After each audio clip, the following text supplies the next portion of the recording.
अख्तरुल ईमान साहब ने ख़त लिखा है, फिर अख्तरुल ईमान साहब ने यहाँ के लीडर ऑफ अपोजिशन को लेटर लिखा है।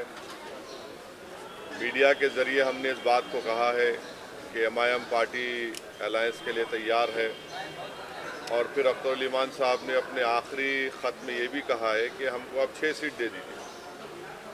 अब ये उनको फ़ैसला करना है, ये नहीं करेंगे तो बिहार की जनता ये देख लेगी कि कौन बीजेपी को कामयाब कराना चाहता है या कौन बीजेपी को रोकना चाहता है।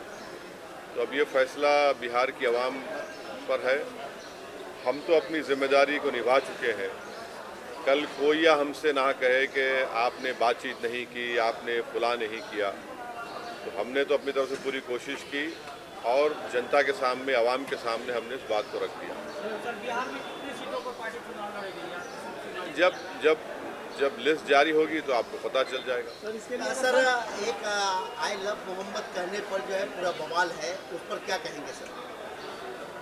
देखिए, ये शुरू हुआ था कानपुर में। वहाँ के शायद ADGP एडिशनल DGP ने कहा कि कोई नया पोस्टर नहीं लगा सकते।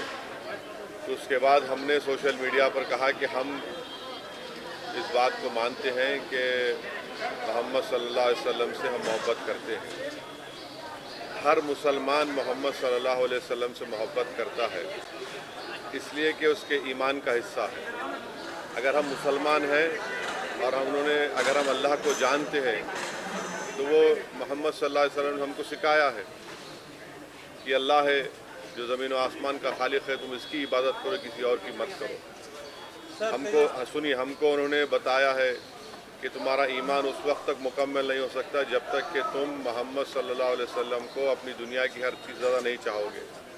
ये तुम्हारे ईमान का हिस्सा है। और आर्टिकल 25 में फ्रीडम ऑफ रिलीजन है, तो संविधान में फंडामेंटल राइट है, इसको आप कैसा छीन सकेंगे किसी से? और ये क्या बात है कि नया पोस्टर कैसा लगाए, जो यूपी में क्या गलत है एकदम। For more of such videos, do like, share and subscribe to ET Now Swadesh.